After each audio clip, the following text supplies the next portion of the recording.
Hey, fifth grade, for today's Writer's Workshop mini lesson, we're going to be coming back to the rule of so what. Um, the rule of so what is the reason for writing your piece.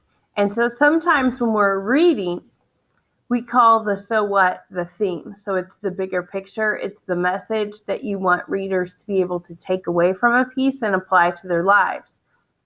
When you're exploring your so what as a writer, though, it starts out as, why does this piece matter to you as a writer? Like, what are you doing for yourself? What are you helping yourself discover by writing this piece?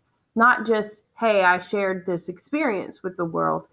It's, why was it important that you shared that experience with the world? There's probably a reason. If you feel compelled to write about it, then there's probably a good reason for needing to share that. So, as a writer, it's your job to figure that out. And so that's what this lesson, part one and part two, are both about. And so I'm just going to go ahead and jump in. And it's kind of a long one. I'm going to do my best to keep it manageable, but stay tuned with me because it's some good stuff. And it's not just stuff that's going to make your poetry better, it's going to make your writing in general better, because this is one of those mini lessons that applies to any genre of writing. All right. So Tuesday, we looked at a bad attempt at a memoir and discovered that there was no so what.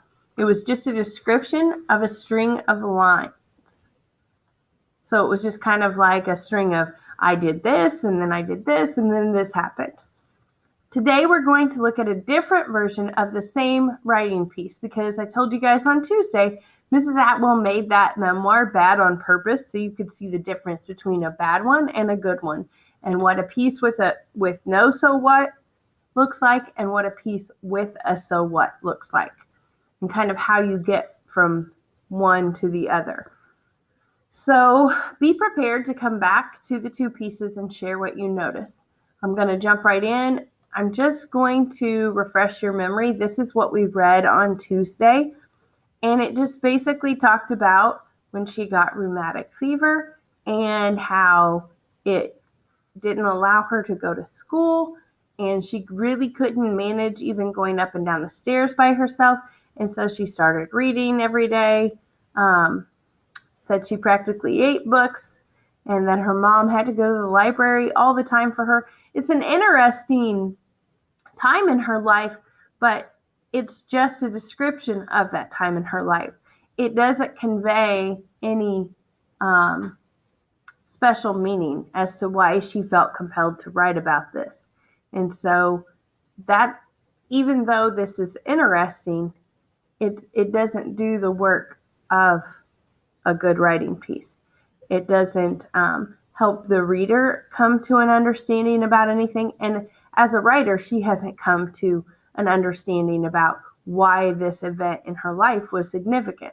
So now we're going to take a look at her real version of this memoir. And you can probably see, looking at the number of slides this mini lesson has, that it's kind of a lengthy one. So I'm going to read this out loud to you. It's very important that you watch the entire video lesson so that you understand all the different things that she added to this writing piece.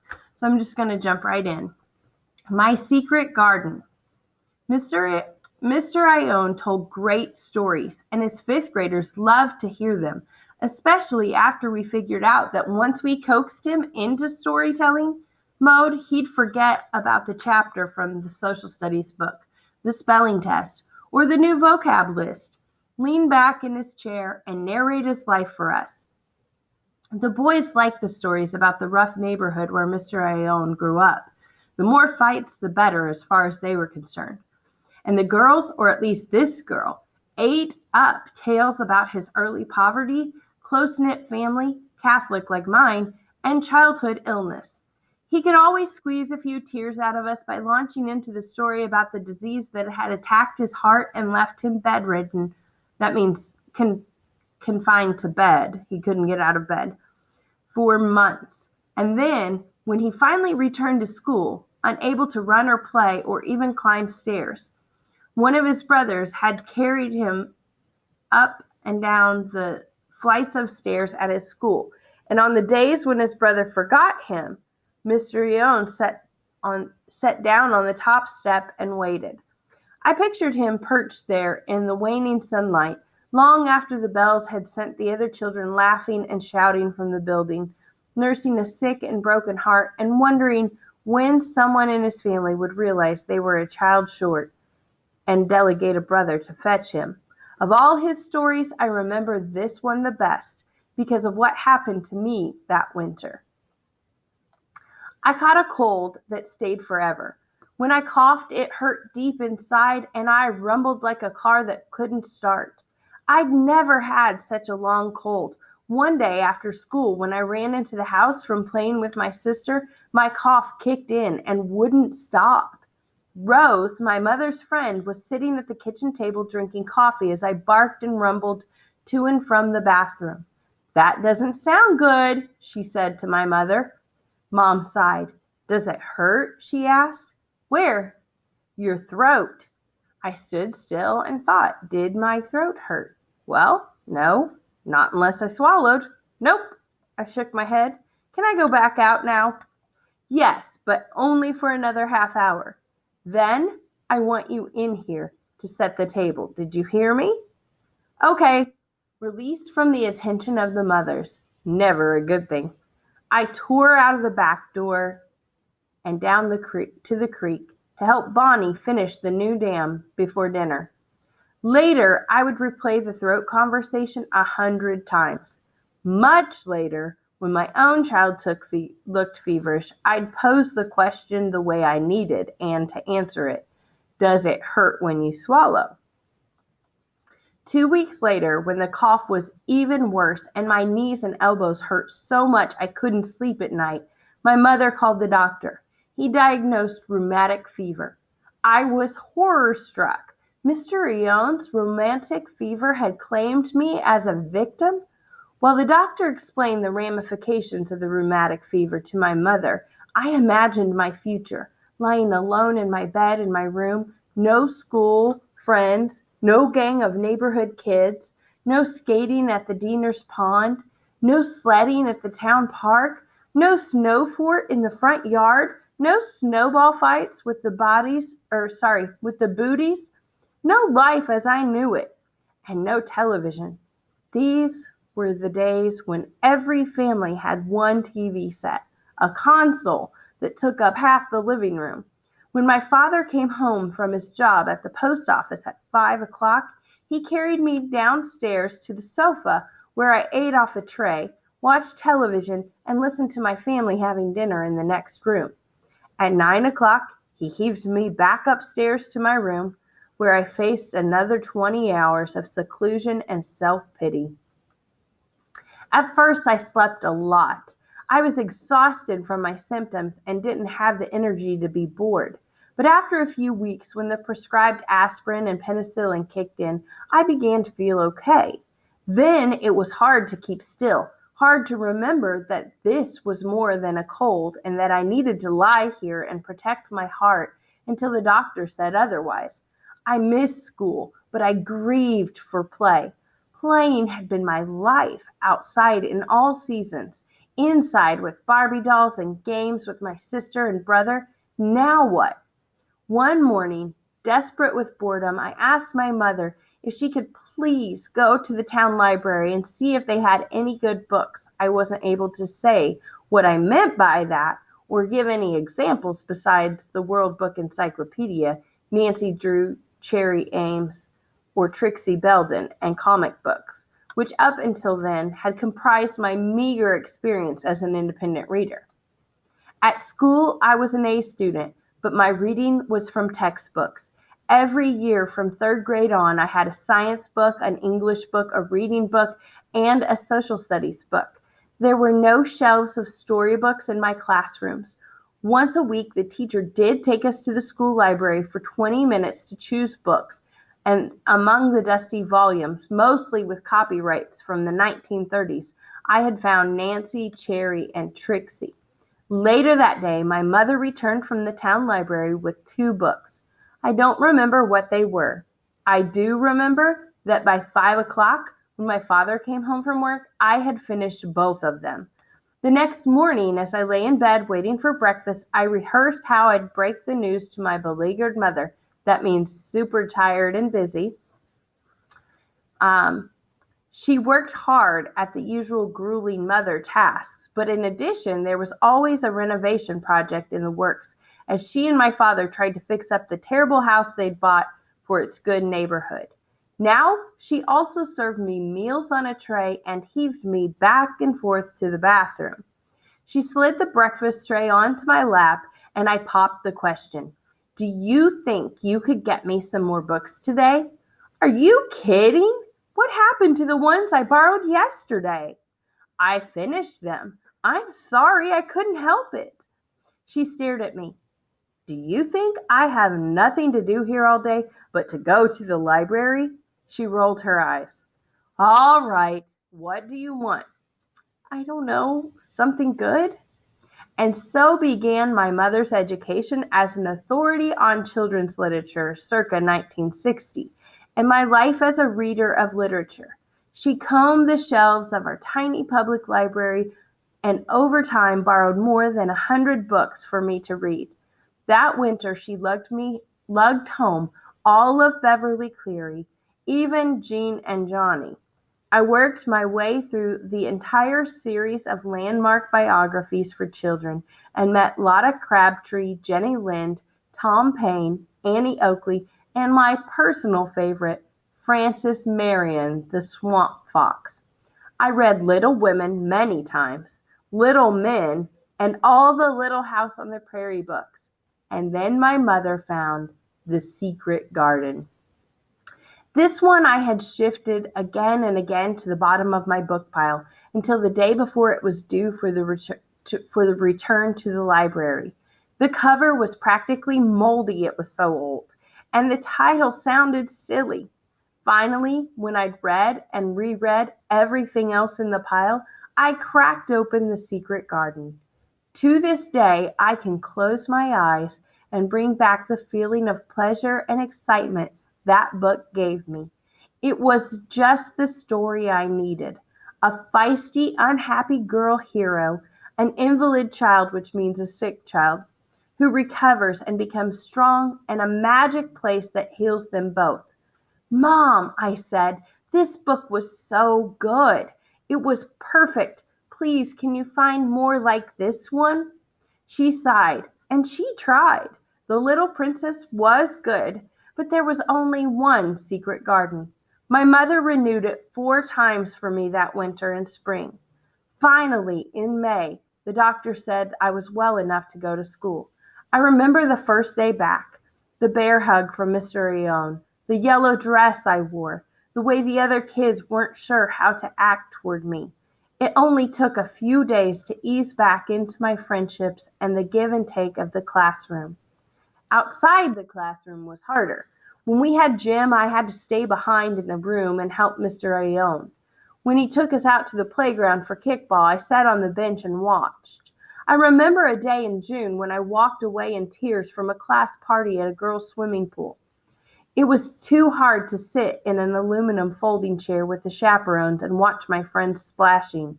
I stumbled to a swing set in the girls' yard, sat on a swing, and cried. The creaking of the chains next of the other swing told me Mr. Ione had followed me. "I know you're sad," he said. "I know how hard this is."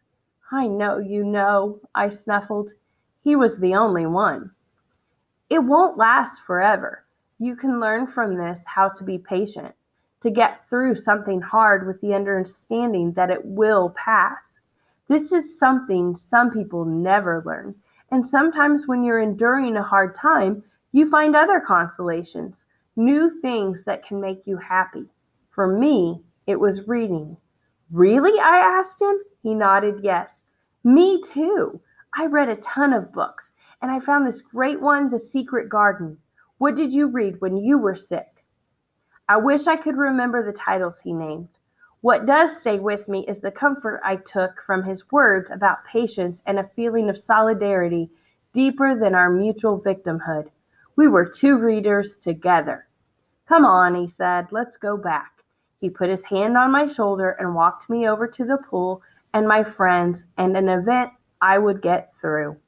Although in time my recovery from rheumatic fever was complete, I emerged from this experience a different girl.